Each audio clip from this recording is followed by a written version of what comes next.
Je t'aime, Seigneur. Oui, je t'aime, Seigneur. Je t'aime, Seigneur.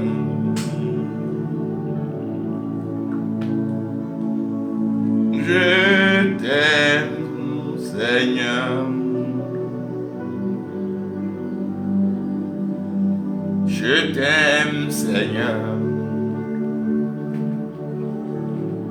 Oui, je t'aime, Seigneur.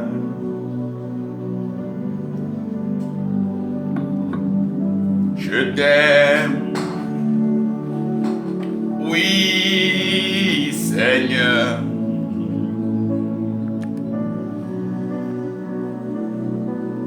Je t'aime.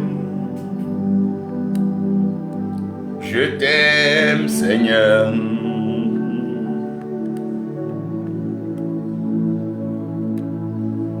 Seigneur.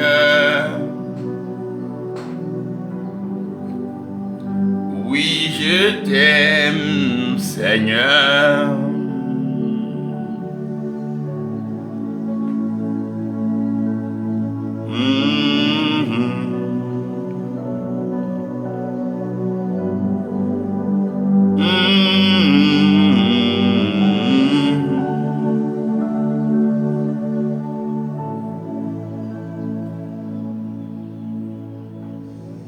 Merci Seigneur, nous t'aimons. Nous te rendons donc toute la gloire. Nous te remercions pour tout ce que tu fais et surtout que toi seul peux le faire. Nous n'avons nul autre et nulle part où aller, si ce n'est donc croire en toi. Notre vie, c'est Jésus-Christ. Notre raison de vivre, c'est être des terres fertiles dans lesquelles il va développer,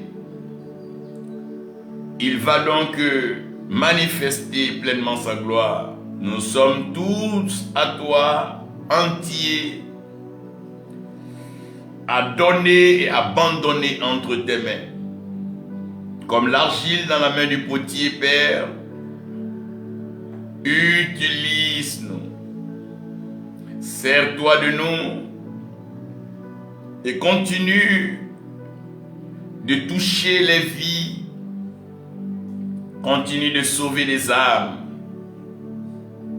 Fais-le tellement bien ce que toi seul sais bien faire et aime tant le faire.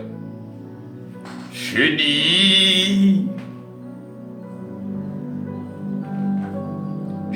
dis, Seigneur, oui, je dis oui,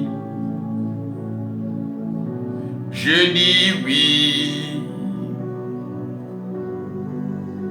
oui, Seigneur, je dis oui, oui, Seigneur, je dis oui. Oh, je dis oui.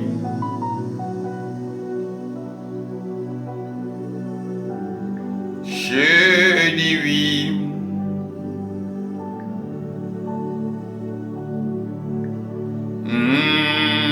Je dis oui.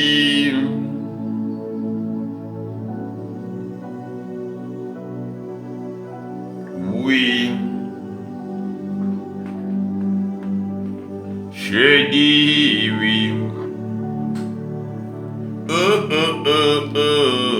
Je dis oui. Je dis oui. Bien-aimés dans le Seigneur, sachez que l'amour pourvoit toujours pour l'accomplissement de la vision.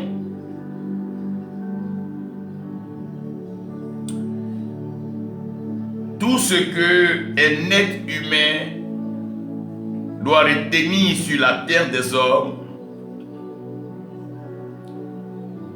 c'est qu'il a été créé par le Dieu Tout-Puissant.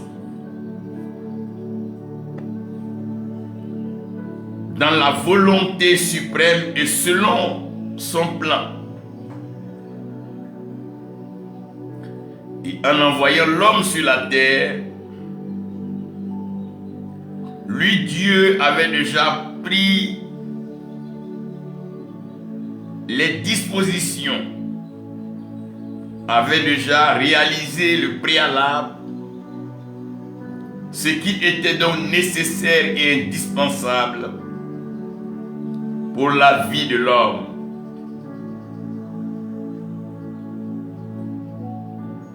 Et donc l'homme doit éviter de se retrouver en train de vouloir se frayer un chemin sans Dieu. L'homme doit éviter donc de vouloir se réaliser sans Dieu. L'homme doit éviter de penser à la réussite sans son Créateur. Parce qu'en conclusion, l'homme ne peut rien sans Dieu. L'homme ne vaut rien sans Dieu. L'homme n'a aucune destination en dehors de la prédestination divine.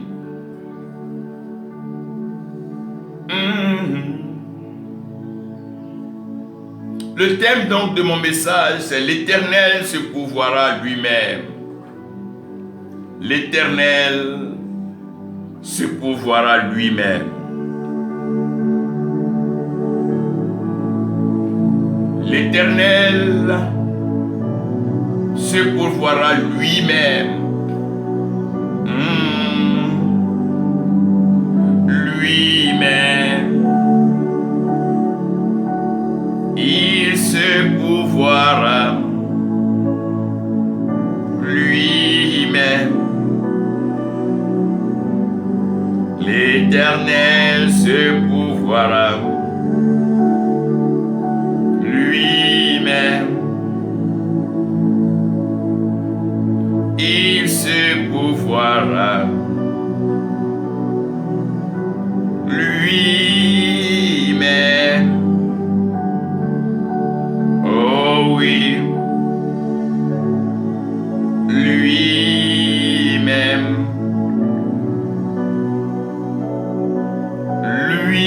lui-même,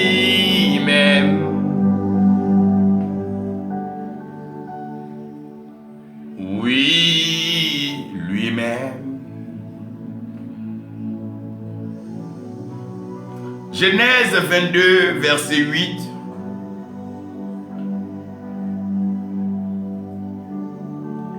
Genèse 22, verset 8. Dans la version d'Arby, nous lisons: Et Abraham dit, mon fils. Donc tous ceux qui se reconnaissent en Abraham, tous ceux qui prétendent, qui proclament qu'Abraham est leur père, il est important pour eux tous. Je veux parler donc des religions, des sectes et des pratiques orientales. Chacun doit donc écouter clairement ce que Abraham, le père de la foi, Abraham, ami de l'Éternel, Abraham avec qui l'Éternel a tissé alliance. Donc Abraham est mieux placé et la bouche d'Abraham est la mieux autorisée pour nous parler de provision. Personne d'autre ne peut nous parler de la provision mieux et plus qu'Abraham. Parce qu'en la personne d'Abraham, nous voyons la paternité d'un monde nouveau, d'une génération nouvelle, d'une famille fondée dans l'alliance. Abraham dira, mon fils, Dieu se pourvoira de l'agneau pour l'Holocauste. Dieu se pourvoira de l'agneau pour l'Holocauste. Père Céleste, tu es l'autorité spirituelle suprême. Tu règnes dans les cieux et sur la terre, tu accomplis tes œuvres. Viens par ta parole, ouvre nos yeux. Donne-nous de comprendre ces vérités. Donne-nous la révélation. Ouvre nos oreilles. Donne-nous la compréhension et l'entendement spirituel. Merci pour nos cœurs que nous avons ouverts pour te recevoir, t'accueillir. Vis et transforme-nous. Installe ta parole en nous et permets que nous la pratiquions maintenant au nom de Jésus-Christ. Amen. Nous bénissons le Seigneur pour donc ces serviteurs honorables qui sont avec nous. Prophète Armand, tu es béni. Et tous ceux qui sont avec nous, Yapi de Jésus, sachez que l'Éternel vous bénisse et sa grâce demeure sur vous. Cette citation est profonde et c'est un passage qui doit servir donc au fondement d'enseignement. J'aurais bien compris que quelqu'un d'autre ait parlé. J'aurais bien voulu que cette parole-là vienne de tout le monde.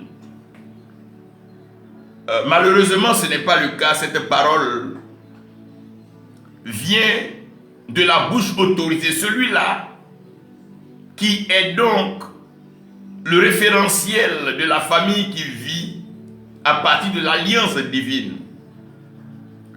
Vous savez, toutes les religions, les pratiques, les sectes et les manifestations dans le Moyen-Orient, le Proche comme l'Orient lointain, se reconnaissent en un personnage assez particulier qui est le nom d'Abraham. Vous allez comprendre un peu si vous lisez longtemps sur les religions, vous allez dans la divinité pour voir un peu comment est-ce que les cultes, les cultures et les pratiques se sont développées. Vous allez voir qu'un personnage est central, Abraham. Abraham est ici un modèle de paternité. En d'autres termes, tout découle d'Abraham. Et les Juifs, les Hébreux, quand ils s'élèvent pour s'adresser à l'Éternel, ils ont donc cette déchéance et cette politesse d'honorer donc l'Éternel en l'invoquant au travers d'Abraham, le considérant comme leur père. Ils diront donc le Dieu d'Abraham, le Dieu d'Isaac, le Dieu de Jacob et le Dieu de leur père. Et toute l'histoire d'Israël et le peuple juif va donc tourner autour d'Abraham et son temps d'échange avec l'Éternel. Échange selon quoi l'Éternel demanderait à Abraham de quitter sa patrie, quitter la maison de son père, les pratiques et les adorations, l'idolâtrie familiale, pour aller vers un territoire nouveau qu'Abraham ne connaissait pas, dont Abraham n'avait jamais entendu parler, et il avait garanti, donc donné la garantie à Abraham, que sur ce territoire, lui, Dieu rendrait le nom d'Abraham grand. Et il va rendre le nom d'Abraham tellement grand qu'Abraham n'aura pas besoin de s'emmerder. Mais il va envoyer des gens vers Abraham, et deux types de personnes rencontreront Abraham. Ceux qui béniront Abraham, lui, Dieu, il les bénira. Ceux qui maudiront Abraham, lui, Dieu, il les maudira. Et une chose est claire, une malédiction sans cause n'a pas d'effet. Donc aussi longtemps que Abraham n'est pas fautif, n'est pas à la base de la malédiction, celui qui maudit Abraham ne fait que recevoir en retour parce que Dieu le lui rendra. Cet Abraham si attentif qui va écouter Dieu, un Dieu qu'il ne connaissait pas, qu'il n'avait jamais vu, un Dieu que son père Terah n'avait pas pratiqué, un Dieu que son père Terah n'avait pas vu du tout. Donc ça ne vient pas donc d'une lignée, mais c'est une révélation. L'Éternel va se révéler à Abraham et il va parler à Abraham, sur la base de quoi Abraham doit fonder sa foi. Ne l'ayant pas vu et n'ayant pas entendu parler de lui auparavant, Abraham va commencer à bâtir sa foi sur la base de ce qu'il va entendre de ce Dieu-là. Et ce Dieu va marcher avec Abraham à un tel niveau où il va demander à Abraham de pouvoir lui faire confiance. Et pour qu'Abraham lui fasse confiance, il va établir avec lui ce qu'on appelle l'alliance. L'alliance est un gage pour pouvoir donc mettre la personne en confiance. Un peu comme quand vous rencontrez une jeune femme, pour la mettre en confiance et garantir votre amour, vous l'épousez. Donc le mariage, c'est une alliance qui vient alors assurer, rassurer et garantir que l'amour qu'on proclame, qu'on professe de la bouche est vrai, au travers des actes palpables. Et l'alliance est sacrée, selon quoi celui donc qui viole l'alliance est passif même de destruction totale, parce que l'alliance regorge aussi des moyens de représailles. Une alliance est sacrée, on ne joue pas avec une alliance. Et une alliance est tellement forte parce qu'elle engage des promesses, et la promesse n'est pas seulement liée à la personne qui rentre en alliance, mais aussi sur sa génération. Et l'Éternel va faire la belle promesse à Abraham et il lui dira qu'il enverra sa descendance sur une terre en esclavage, et après 400 ans, lui Dieu, il va se souvenir de sa promesse et ramener ce peuple-là qu'il va délivrer dans la terre qu'il a promis. Donc Abraham et l'Éternel sont allés loin dans leur échange, ils n'ont pas été superficiels, ils ont été profonds dans leur temps d'échange, leur temps de parole, leur temps de communion, et ils ont scellé ça avec une alliance inviolable, une alliance donc dite une alliance éternelle.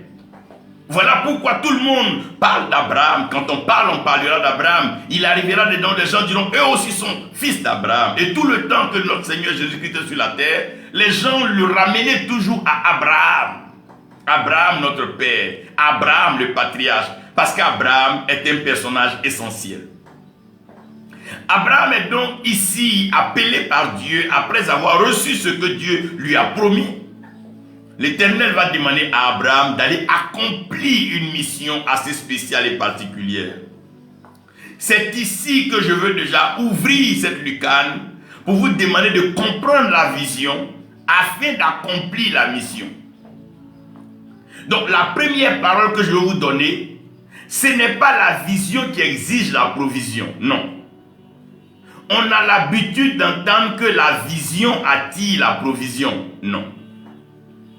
Prophetess Anne, God bless you, grace upon your life, and maximum blessings in your life too. Donc comprenez que la vision, elle n'exige pas de provision. Mais c'est l'accomplissement de la vision, en d'autres termes la mission, qui exige la provision. Qu'est-ce que c'est que la vision? Quand un homme dit j'ai eu une vision, quand une femme dit j'ai eu une vision, quand quelqu'un dit j'ai eu un rêve, quand quelqu'un dit j'ai eu un songe, qu'est-ce que cela veut dire?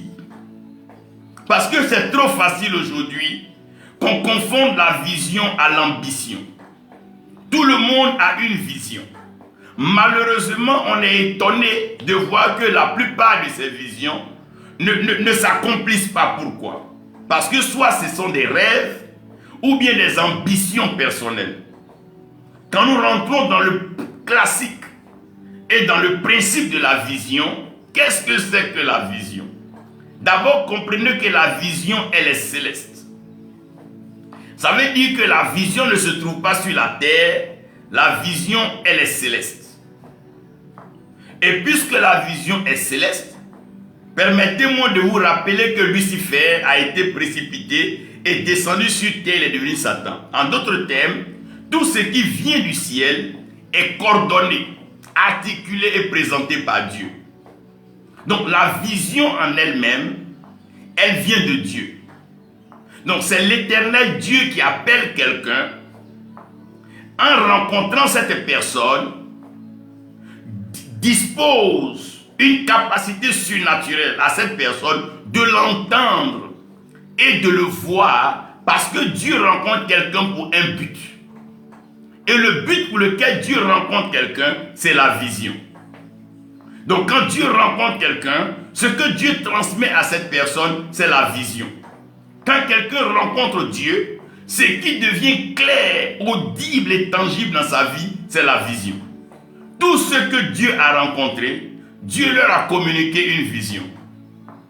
So there is no encounter with God without a vision. Anytime God encounters a man, He will grant him a vision. Donc, bien-aimés, comprenez ici que on ne peut pas avoir de vision si on n'a pas eu de rencontre avec Dieu. La vision part de la rencontre avec Dieu. Quand un homme rencontre Dieu, Dieu lui communique une vision. Il apparaît à la personne et il lui donne une vision. Cette vision peut être perceptible depuis les cieux, comme cette vision-là peut être au niveau du contact avec la présence divine. Lorsque Jacob volait le droit d'aînesse, il ne savait pas que c'était une affaire céleste. Mais lorsqu'il arrive au lieu appelé Péniel, quand Jacob dort, il va se rendre compte que le ciel est ouvert. Donc il n'y a pas de vision tant que le ciel n'est pas ouvert. So there is no vision without open heaven. Heaven has to open for God to meet man and for man to encounter God. Where there is no open heaven, there is no vision. But what we have under the earth is ambition. Donc tant que le ciel ne s'ouvre pas, il n'y a pas de vision. Tout ce qu'un homme peut avoir sous un ciel fermé, ce sont des ambitions, des désirs, des envies, des passions. Mais les désirs, les envies, les passions et les ambitions, même les motivations, ne font pas preuve, ne font pas effet et ni cas de vision. La vision, c'est seulement quand le ciel s'ouvre. Donc, si la vision arrive à un homme, c'est que cette personne a rencontré Dieu. Et quand quelqu'un rencontre Dieu, Dieu lui communique une vision.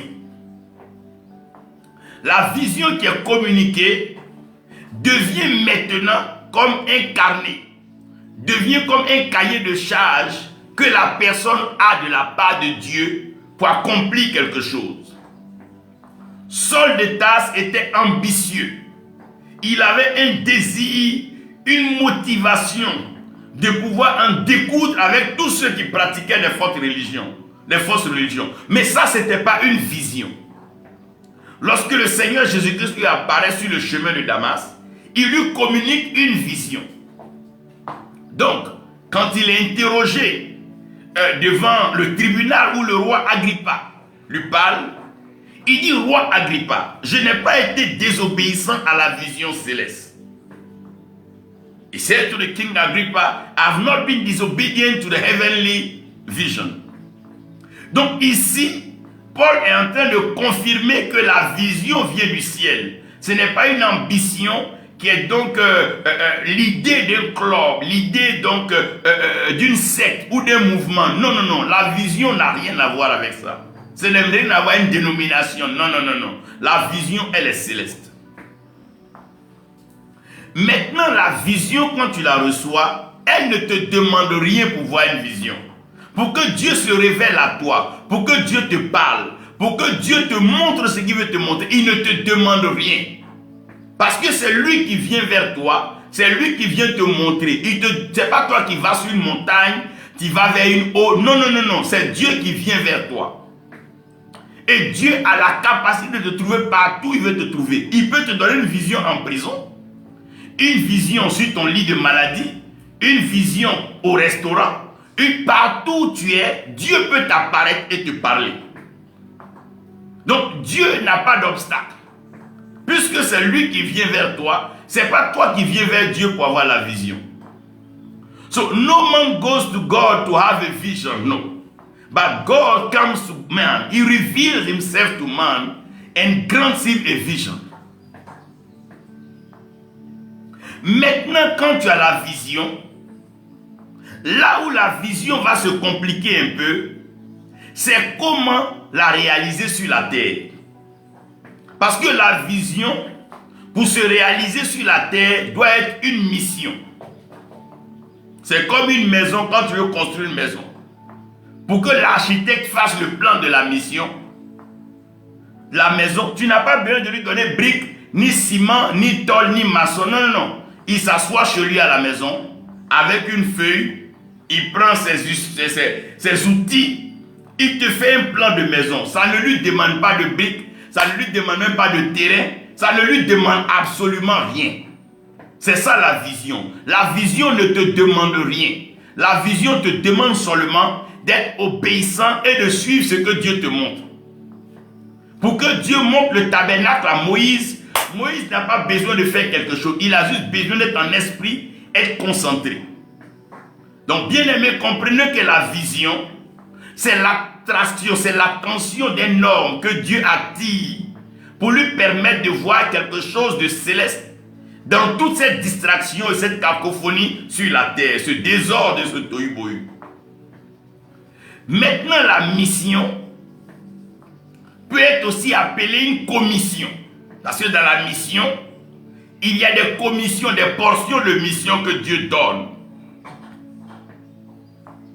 Donc, une fois que l'architecte a fini le plan de la maison, maintenant, celui qui doit réaliser la maison a besoin de terrain. Il a besoin de sable. Il a besoin de cailloux. Il a besoin de gravier. Il a besoin de fer. Et tout ce qu'il faut pour construire une maison. C'est en ce moment-là que la notion de la provision intervient. Donc, la provision intervient pas en fonction de la vision. Mais la provision intervient en fonction de la mission. La vision, c'est une ouverture céleste que Dieu fait pour donner la capacité à un homme de pouvoir faire une chose. So, the provision does not come according to the vision, but it comes according to the mission that we have to fulfill. For you to receive a vision, you don't need money, you don't need a church. What you need is to be just careful to what God is showing you, what God is telling you. Donc la vision, Dieu te la donne à travers l'ouverture du ciel. Maintenant la mission, c'est ce que la vision exige. Où tu dois accomplir cela. Qu'est-ce que cela demande? Qui il faut? À qui t'adresser? Et comment réaliser cela? Maintenant, la provision, elle s'appelle aussi exaucer. Quand on parle de Dieu a exaucé, ça veut dire que Dieu a donné pour la vision. Il a donné pour accomplir la mission. Et l'exaucer est indispensable. Le Dieu qui t'a envoyé, il doit te donner ça. s'il ne te donne pas ça, c'est que tu n'as rien à accomplir pour lui. Si tu as une commission à donner à quelqu'un, tu vas lui donner la commission plus les frais de transport. Donc tu vas lui donner ce qu'il faut pour que la commission, le colis, puisse arriver à bon port. C'est alors que Dieu va créer ce qu'on appelle la provision ou l'exaucer. Et quand la provision ou l'exaucer arrive, l'homme doit pouvoir maintenant être un bon intendant, c'est-à-dire un bon gérant, afin d'accomplir ce pourquoi Dieu t'a donné la provision. So when you have a vision, the vision is an heavenly image that God gives you. Now on earth, it becomes a mission. So to fulfill the mission, God will give you the provision that God has granted. And for you to fulfill that mission, you need to be a steward, a faithful servant, to do exactly according to what God showed you and what God is expecting from you.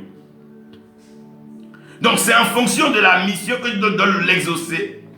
Et ici, tu dois être très discipliné, très fidèle pour faire exactement ce que Dieu t'a demandé de faire. Donc si Dieu veut que tu construises un bateau, il va te donner les moyens pour construire un bateau. So if God wants you to build a boat or an ark like Noah, He will give you the provision, what it takes to build it.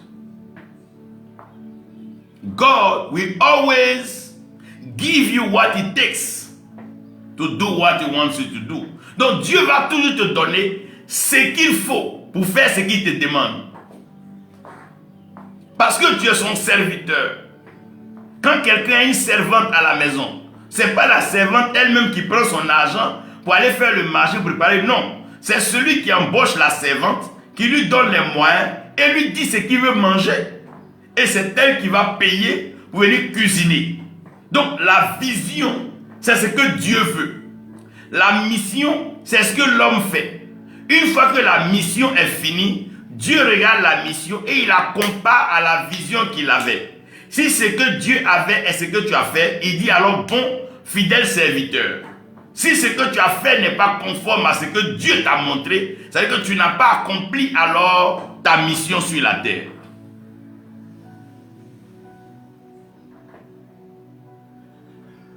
Maintenant, je vais vous parler des différentes sources de provision.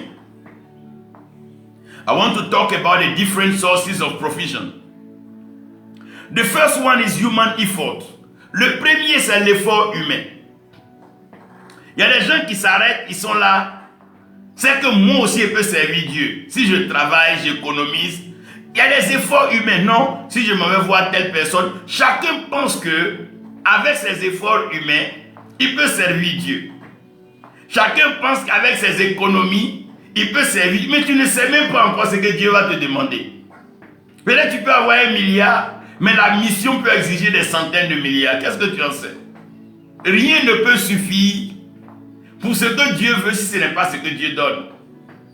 Nothing can be sufficient for what God asks you to do except what God gives you. Because you don't know where He will take you to and what He's expecting from you. Les efforts humains. Les gens se battent. Les gens courent dans tous les sens. Les gens cherchent ici la puissance. Les gens cherchent ici ceci. Ils veulent faire des efforts humains. Aucun effort humain ne peut remplacer la provision divine. Non, ce n'est pas possible. No human effort can replace or can substitute divine provision. Donc les efforts que nous fournissons, tout ce qu'on essaie de faire, ça ne peut pas arriver. Non. C'est trop petit. ce que Adam et Ève ont fait dans le jardin, prendre des feuilles de figuier, mettre sur eux, se couvrir, ça n'a pas été à la hauteur de la grâce et de la rémission des péchés. Aucun effort humain. No human effort. No human effort. You will try, oh, you will try. You will do what you can, but it will never match. It will never avail to what God wants. Premièrement, c'est l'effort humain. Et après l'effort humain, nous arrivons à ce qu'on appelle la ruse. Ce que d'autres peuvent appeler soit marmaille ou bien comme vous voulez. La ruse humaine, c'est utiliser des stratégies humaines en mélangeant avec un peu de mensonge, en mélangeant avec un peu de faux, pour essayer d'obtenir ce qu'on veut. On se dit que si on ment un peu aux gens, on va finir par obtenir ce qu'on veut. Et aujourd'hui, beaucoup de jeunes sont rentrés dans ça. Ils se disent, bon, si on essaie d'utiliser des produits chimiques, ou bien on utilise des fausses stratégies de renseignement, qu'on a pu avoir de l'argent, avec cet argent, on va bâtir un temple et servir Dieu. Donc, les gens veulent procéder par la ruse et après servir Dieu. Mais le serpent était le plus rusé des animaux des champs. Mais si le serpent même qui était le plus rusé n'a pas servi Dieu, donc la ruse ne peut pas servir Dieu. Non. La ruse ne peut pas servir Dieu. Some try to be smart and crafty. They want to use every mimic, every lies, every kind of things to draw resources to serve God. It won't work. Ça ne marche pas. Ils essaient d'escroquer là, arnaquer là, faire un peu de faux là, pour dire, bon, maintenant que j'ai réuni ça, je vais essayer de blanchir mon nom et servir Dieu. Non, ça ne marche pas comme ça. Beaucoup même s'en vont mentir. Ils essaient d'organiser des mariages à l'amiable avec des jeunes femmes pour arriver en Europe. Mais bon, maintenant je vais essayer. Non, on ne prend pas la ruse pour servir Dieu. Le rusé ne sert pas Dieu. Parce que le test de la vérité va s'imposer à tout le monde. Nos œuvres vont passer par le feu. Donc la ruse ne peut pas attirer la provision pour la mission. Plusieurs aujourd'hui utilisent la ruse. Ils vont se mettre derrière quelqu'un. Non, je veux que tu sois mon père parce que le gars a les moyens. Après, quand ils prennent tu ne peux pas servir Dieu avec ça. Ça, c'est la ruse. C'est la ruse. Tout ce qu'ils ont pris en Égypte, ils ont fini par faire le veau d'or avec. Ils n'ont pas servi Dieu avec.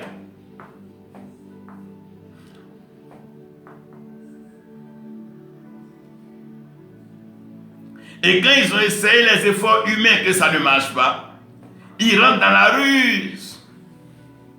Alors que le diable sait que quand tu deviens rusé, tu n'es pas loin de lui maintenant. Parce que le pont entre la ruse et la compromission, c'est un petit pont. C'est un petit. La distance est toute petite. Avant de te rendre compte, un pied est déjà rentré dans la compromission. Si tu peux mentir, si tu peux voler, si tu peux arnaquer, si tu peux escroquer, bon, si on te propose beaucoup pour aller plus loin, mais tu es déjà là. Tu es déjà là. C'est les ambitions de l'homme qui amènent le diable à le tenter. Si le diable sait que tu veux mentir déjà pour 100 000, tu veux escroquer pour 300, 400 000, mais il te propose des millions dans une compromission, un deal. Mais tu es déjà sur le chemin. Tu as déjà pris le chemin du faux. Il ne reste simplement qu'à te confirmer faux. Et c'est là que la compromission commence. Le diable te dit, ben tiens, regarde. Tu as essayé d'avoir l'argent, tu n'as pas eu. Tu as essayé de faire, tu n'as pas pu. Les gens t'ont promis, ils ne t'ont pas donné. Laisse tout ça là tomber. Viens. Ce que moi je te demande, viens m'adorer, donne-moi ton âme. Et puis c'est l'argent que tu veux, non? Je vais te donner. Tu veux quoi? Que les gens viennent beaucoup à tes programmes? Je vais te donner. Tu veux voir quoi? Des signes, des guérisons, des gens? Non, mais c'est chose aisée. Viens, rentre. C'est l'argent que tu veux? Mais viens. Et la compromission commence. Tu connais un tel grand? Mais c'est moi, regarde le film. C'est moi qui l'ai lavé. C'est moi qui l'ai mis dans ça. Et la compromission commence. When you start with human effort, and then you become crafty, smart, compromission is the next door. You will compromise. If you can lie for money, you can try everything for power, then the devil will come in the game and tell you, brother, come and play the game with me. Puisque le diable lui-même c'est un menteur. Il est venu pour voler, piller, égorger, détruire. Toi tu lui dis que toi tu veux mentir, mais il dit mais viens, le jeu c'est moi-même qui l'organise. C'est moi-même qui suis le maître de ce jeu hasard là, viens. Viens, on va jouer, viens. Et la compromission commence. Au départ, il te dit non, tiens ça. Ça marche, non, oui. Tu veux quoi encore? Tu veux voir les gens tomber? Tiens. Ça marche, non, oui. Dis-moi, tu veux quoi? Bâtir un temple maintenant pour qu'on reconnaisse que tu es grand? Oui. Il dit, tu veux combien? Non, je veux tel million. Et il dit, mais tu veux quoi encore? Il dit, mais tiens. Est-ce que tu es sûr que tu veux travailler avec moi? Et lui dit, bon, le signe, viens faire un pacte. Je ne te demande pas grand-chose. Personne ne va te voir. Personne ne saura. Tout ce que tu vois là, beaucoup sont venus déjà à moi. Regarde même tel. Mets-moi un peu de ton sang. Dis ton nom. Et dis que c'est moi ton Seigneur, c'est moi ton Dieu. Renonce à toutes ces choses-là. Et puis moi, je m'occupe de toi. Et la compromission commence. Ça vend son âme au diable. Et le diable te fait miroiter certaines choses. Il te présente à des grands de ce monde qui rayonnent. Tu dis, waouh, j'appartiens à une belle famille. Waouh. Mais quand tu arrives vers ces hommes-là, quand tu les vois, eux tous sont tristes, anxieux, malheureux, bizarres. Tu dis, ah, avec tout cet argent qu'ils ont, ces grands temples qu'ils ont construits là, comment ils peuvent être comme ça? Ils vont te dire, bonne arrivée mon frère. Tu as eu quoi? Ah, tu sais ce qu'on va te demander après? Envoie ta femme. Envoie tes enfants. Tu veux te placer dans tel pays? Viens, non, on va t'aider. Et la compromission. De compromission en compromission. Les gens pensent accomplir la mission divine conformément à la vision de Dieu. Mais la compromission est le signe d'une déviation. Une fois que tu es dans la compromission, c'est sûr que tu as dévié et c'est sûr que tu t'es détourné de la mission divine. No compromission can fulfill divine mission. No. Nul ne peut servir le diable et servir Dieu. You can serve the devil and serve God at the same time. It's not possible. No one. Une fois que tu te compromets, le diable dit, mais maintenant tu m'appartiens. Moi je sais que tu m'appartiens, mais je vais te laisser séduire plusieurs encore, parce que tu es un appât intéressant. Je veux t'utiliser pour gagner encore. Donc je vais faire comme si tu n'es pas avec moi. Fais semblant de me chasser, mais pas moi, juste les sorciers, et provoque des choses. Quand plusieurs vont venir, ils vont voir tes argents. Ils vont voir tes voitures. Montre-leur le matériel. Mets-leur plein les yeux. Montre-leur le pouvoir. Montre-leur l'ampleur que tu as. Ton nom. Va dans les plus grands restaurants. Va dîner. Sois toujours en première classe dans l'avion. Quand ils viennent, ils vont te prendre comme père. Ils vont se prosterner devant toi. Fais-les rentrer dans ton bureau. Montre-leur les grandes choses, les marbres, l'or. Waouh! Pendant qu'ils disent, ah papa, moi je veux faire comme toi, papa. Je cherche à servir Dieu depuis, ça ne va pas. J'ai fait des efforts humains, ça ne marche pas. J'ai fait la ruse, ça ne marche pas. Il dit, non, viens. Viens. Je connais quelqu'un, je connais un lieu où arriver là-bas. C'est rien ça. Et la compromission va grandir. La compromission va avancer. Mais bien aimé, la compromission ne peut jamais accomplir la vision divine. La source véritable, la source fondamentale, c'est la providence divine, la divine providence. The only source that can fulfill the vision is divine providence. Only what God gives, only what God affords, only what God prepares.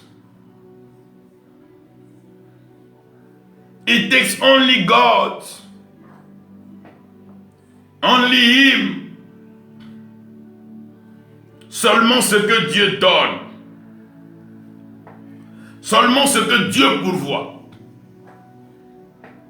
Abraham est un éleveur. Et vous savez que les éleveurs, pour la plupart du temps, sont dans la vertu et ils sont aussi des cultivateurs. Abraham pouvait prendre un bélier chez lui à la maison. Abraham pouvait prendre une vache, une brebis ou un agneau. Puisque Abraham est un éleveur. Il n'a aucun problème. Mais l'Éternel ne voulait pas l'effort de l'homme. Abraham pouvait même aller voir les voisins. Vous avez dit non, comme j'ai un rendez-vous avec Dieu, donnez-moi ce que vous avez. Dieu va multiplier. Abraham n'a pas fait ça. Abraham a refusé les efforts humains, la ruse et même la compromission. Voici Abraham levé très tôt le matin. Il n'a même pas voulu échanger à sa femme de peur qu'elle lui pose trop de questions. Abraham va aller avec ses serviteurs et son fils que Dieu a demandé. Parce qu'Abraham fait confiance à l'Éternel. Il sait que si la vision vient du ciel, la mission ne peut s'accomplir sans la provision céleste. Abraham va arriver à un niveau où les serviteurs ne pourront plus l'accompagner. Il va leur demander de rester au pied de la montagne parce qu'il doit monter. Et au fil du temps qu'il montait, le fils va demander à son père: bien-aimé, la manifestation de la provision exige une interrogation.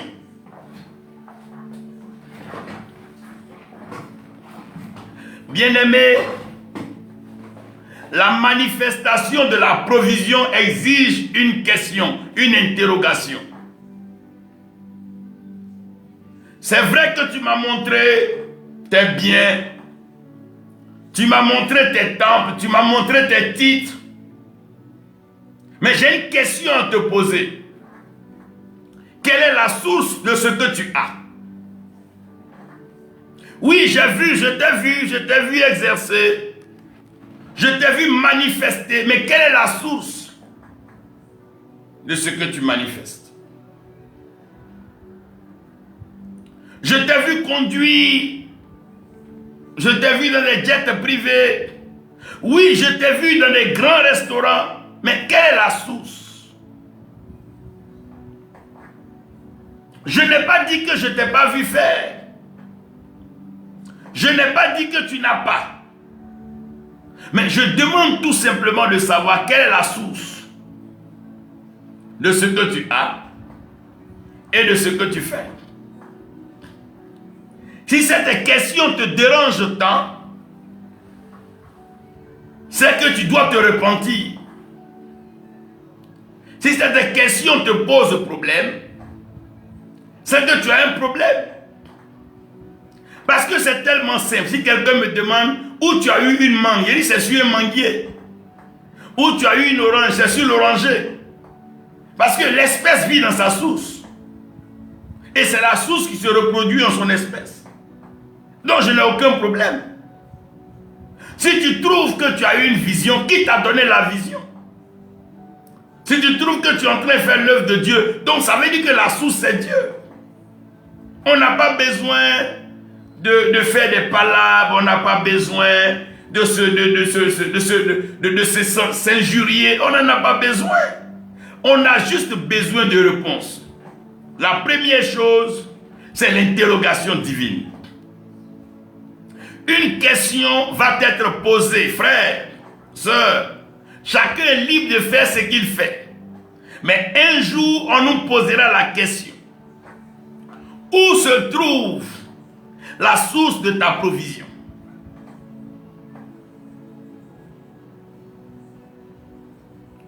Marie n'avait aucun problème à avoir un enfant, que l'enfant vienne de Dieu, qu'elle soit bénie en toutes les femmes. Marie n'a aucun problème. Mais comment ça va se faire? La source de ça, ça vient d'où? L'ange de lui dit que c'est la puissance du Très-Haut qui va te couvrir. Oui, tu me dis non, tu vas m'aider dans le ministère, tu vas bâtir des temples, tu vas me payer des jets privés. Oui, je suis d'accord, mais la source là, ça vient d'où? Qui donne? Qui pourvoit? C'est tout, la question c'est ça. Ce n'est pas est-ce que tu es grand, tu n'es pas un grand, est-ce que tu n'es pas reconnu? Là n'est pas la question. La question c'est quelle est la source?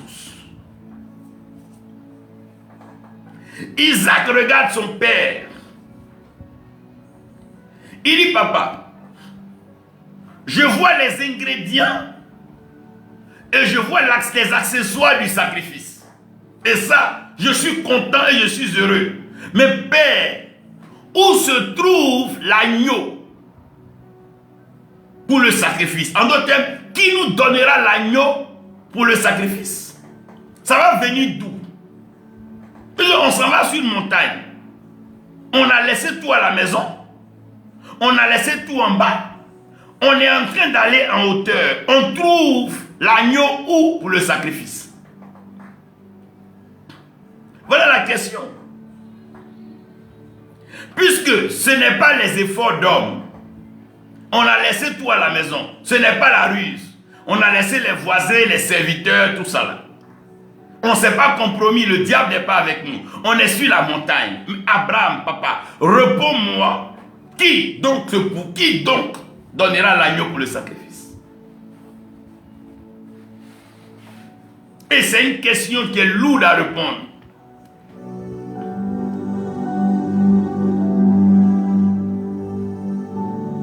There is a question you answer one day. They will tell you, man of God, we see the big church you have built. We see everything you are doing, big program, big posters, everything. But what is the source of this? Oh, we see you talking about miracles, signs, okay. What is the source of this thing? Isaac asked his father, I see everything it takes for a sacrifice. But where is the lamb for the sacrifice? Frère, c'est ici la question. C'est ici la question. Oh Seigneur, cette question. Oh mon Dieu, cette question. Oh Seigneur, cette question.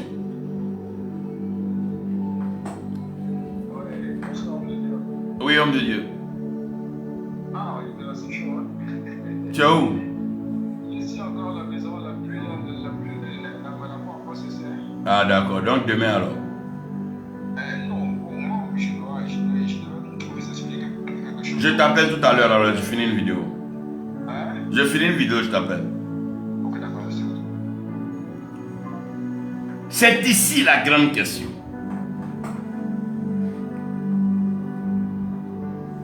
Quelle est la source de la provision? Nous bénissons le Seigneur pour la vie du pasteur Nikema, qui appelait. Abraham répond à son fils de la façon la plus claire, sans détour ni gêne. Abraham dit à Isaac, Dieu, l'Éternel, le Tout-Puissant, le Créateur, se pourvoira lui-même l'agneau pour le sacrifice. En d'autres termes, Abraham est en train de dire à Isaac, je n'ai pas dit je venais faire un sacrifice. Je ne connais même pas la région de Morija. À plus forte raison, la montagne même sur laquelle on est en train de monter là. C'est l'Éternel Dieu qui s'est révélé à moi. C'est lui qui m'a parlé. Donc c'est lui qui m'a donné la vision et il m'a mis en mission. Moi, je n'ai fait qu'obéir. Je n'ai fait que le suivre. Je n'ai fait que marcher selon ce que lui m'a dit. Donc si j'arrive là-bas, il sait comment lui, il va trouver l'agneau pour le sacrifice. En tout cas, une chose est claire et sûre, il se pourvoira lui-même l'agneau pour le sacrifice. Révérend Goudjoro, que Dieu te bénisse. Pourquoi? Parce que c'est une épreuve divine. C'est l'Éternel qui est en train de prouver Abraham. Il est en train de voir le fond de son cœur. Jusqu'à où Abraham est prêt à lui faire confiance. Jusqu'à où Abraham est d'accord pour marcher avec lui. Est-ce que toi tu peux répondre que l'Éternel se pourvoira lui-même la provision pour la mission? Au lieu de fatiguer les gens, tourner à gauche et à droite et raconter ta vie, est-ce que tu crois que l'Éternel pourvoira? Est-ce que tu as le courage d'attendre la provision de l'Éternel? Est-ce que tu peux accepter de ne pas peut-être être compté parmi les plus grands, les meilleurs, et attendre la provision de l'Éternel? La provision de l'Éternel exige un désert. Il va te vider. Il va t'émonder. Il va t'épurer. Il va te presser. Jusqu'à ce que tout ce qui est de toi tombe. Ton ego, ton orgueil, le mensonge, la duplicité, l'adultère, la fornication. Il va te presser dans le désert, enlever tous ces sales comportements. Cette filet de nature que le péché a communiqué alors. Il va te traiter loin de ta terre, loin de tes parents, loin de ta tradition, loin de ta religion, loin de tes dogmes, de tes philosophies. Abraham est engagé sur la montagne. Il n'y a personne auprès de lui. Il n'a que son fils. Il est éprouvé. Il n'a rien d'autre si ce n'est regarder vers le ciel. Le même ciel qui s'est pourvu dans le désert, le même ciel se pourvoira. Abraham a disposé le feu. il a lié les mains et les pieds de son fils Isaac.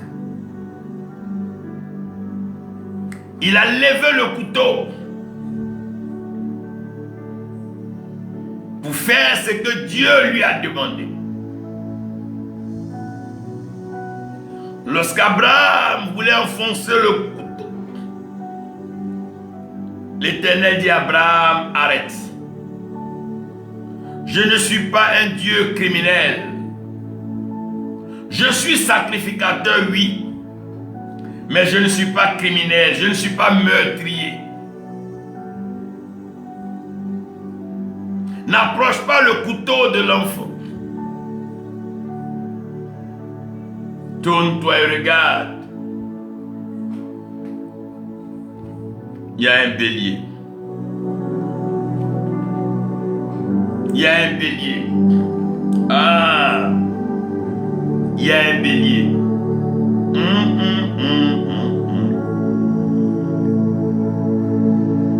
Ah!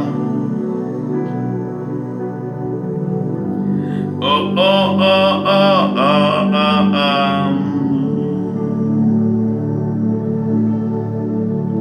Ah!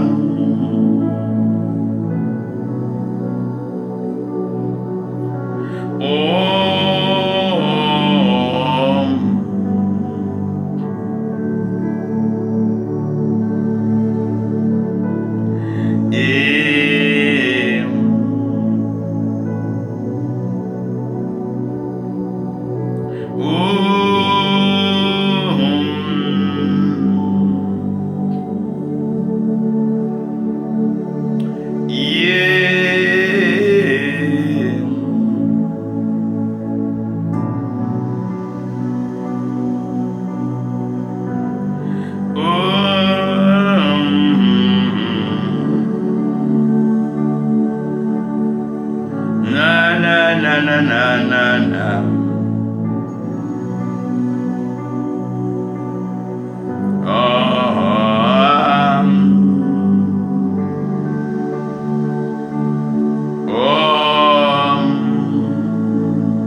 Il se pourvoira lui-même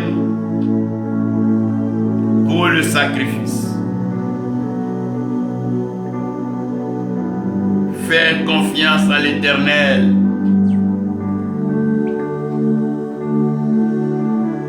Il se pourvoira lui-même pour le sacrifice.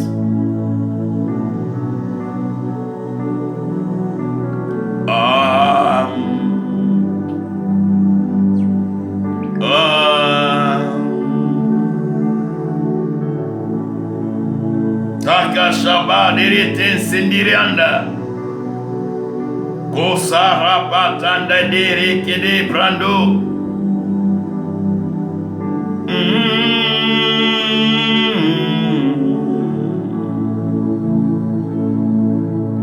Na na na na na na.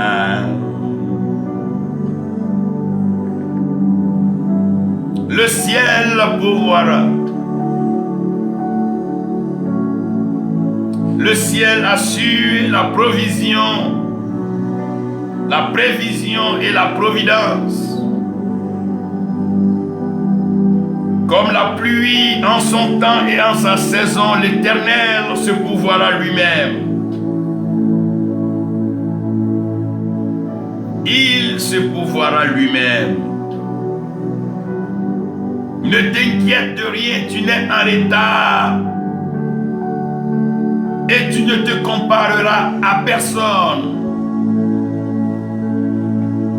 Demeure dans l'obéissance, la soumission. Demeure dans sa présence, dans la prière, dans le jeûne.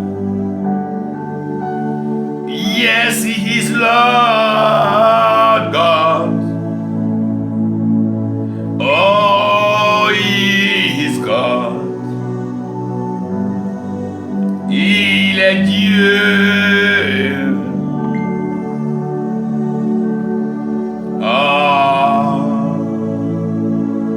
ciel de providence. Le ciel se pourvoira. Heaven will provide.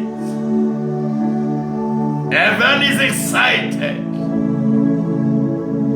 Remain obedient and submitted to the will of God. Wait in His presence. Look unto Him. Let your heart long to see the Lord. Seek Him. Fast and pray in His presence. Heaven will open. Yes, you're going to encounter, experience open heaven. Provision is coming from heaven. He has made the provisions.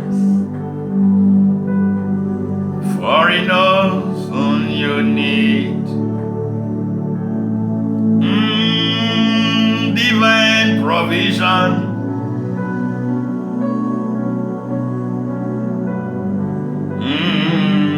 I need a divine. We need divine provision. Hey, de bube shineke. Ide bube shineke. Ah, one wem. Hey, ide bube shineke.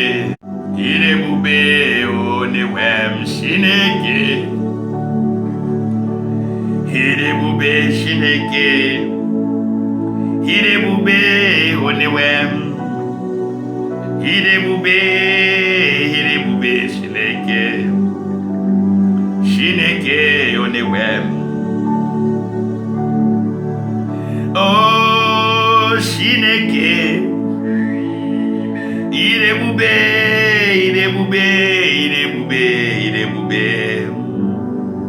Shineke. Ide bube one wem. Ah, Baba. Oh, Baba. Heaven is excited and the Lord will provide. He will provide. At the beginning, God created the heaven and the earth was empty and without form. Then my question, who fills the earth? Who fills the earth and provided the resources, the oil, the gold, the silver and everything beneath? Knows that the earth and all in it belong to the Lord. Gold and silver belong to the Lord. Seas and oceans belongs to God. To Him alone be the glory. Ibe bube shineke. Ibe bube one wem. Ide bube. Shineke. Ide bube one wem. Yune.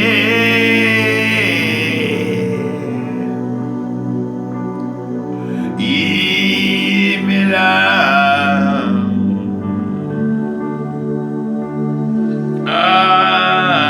Baba.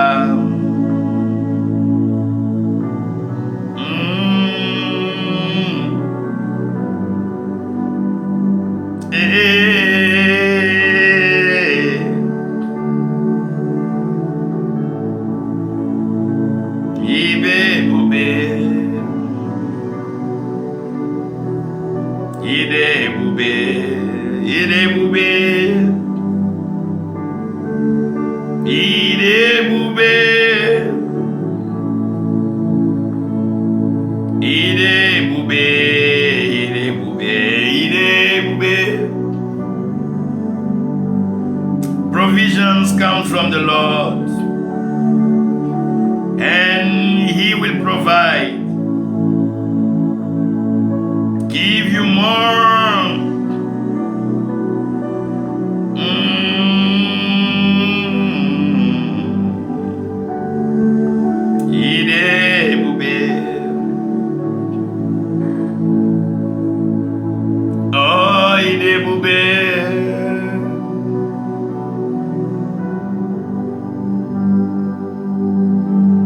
Oh God, we thank you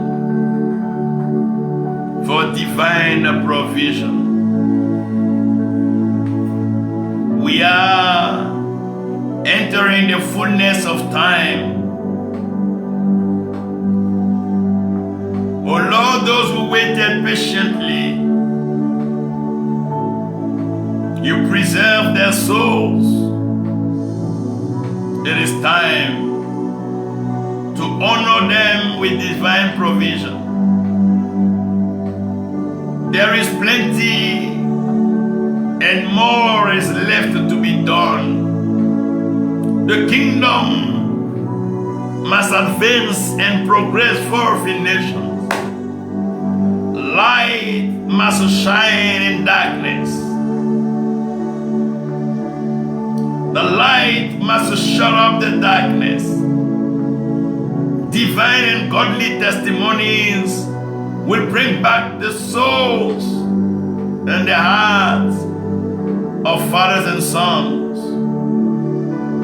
Those who departed from the originality and the authenticity of the vision, because of the lack of provision, will come back to you, God. You are the provider. Provide. You are the giver. So give. You are God. Lord, you are God. Oh, we love you, God. We know you will never put us to shame. The day the Lord resurrected, that day the devil knew that it was finished. Time for provision is coming and your enemies will bow down. Those who mock at you, they laugh at you, they will know that you are serving the living God. Step after step, step by step. Don't rush, don't run. Let Him usher you in His glorious presence. He is God, the provider. Not only is the provider as God, but He is your protection as Jesus Christ. For provision to last, it takes protection. Non seulement il est la provision en tant que Dieu le Père, mais il est ta protection en tant que Jésus-Christ. Aucune provision ne peut durer sans protection. Il te protège, il te garde. Il te garde. Et il multiplie la provision par le Saint-Esprit. He will multiply you. Bring out fruit. He will make you more fruitful. The fruit of the Spirit.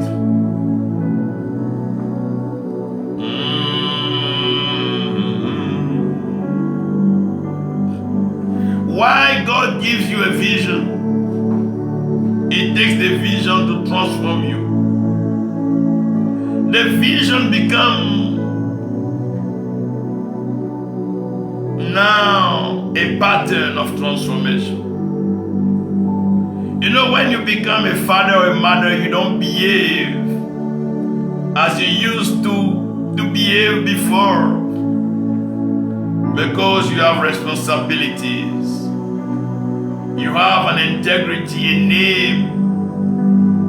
You have a generation to protect.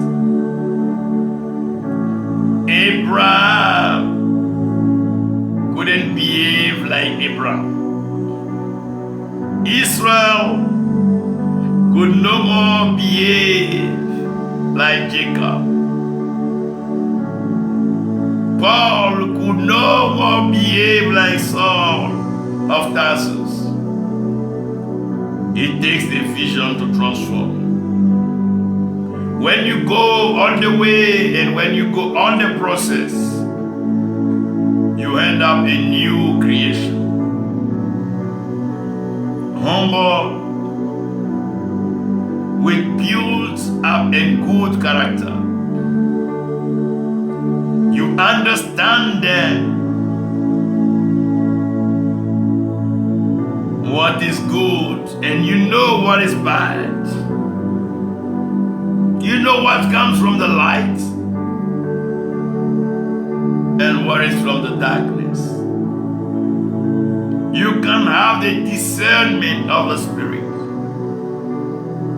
You can make the difference because you are transformed. It took you from the kingdom of darkness and ushers you in the kingdom of light. Na na na na na na na. Ra la la la la la la la la la. Thank you, Lord. Thank you, thank you, thank you, Lord.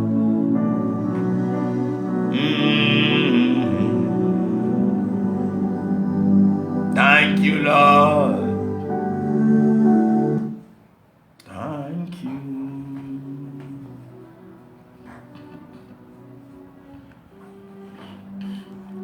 Thank you, Lord. Thank you, Lord.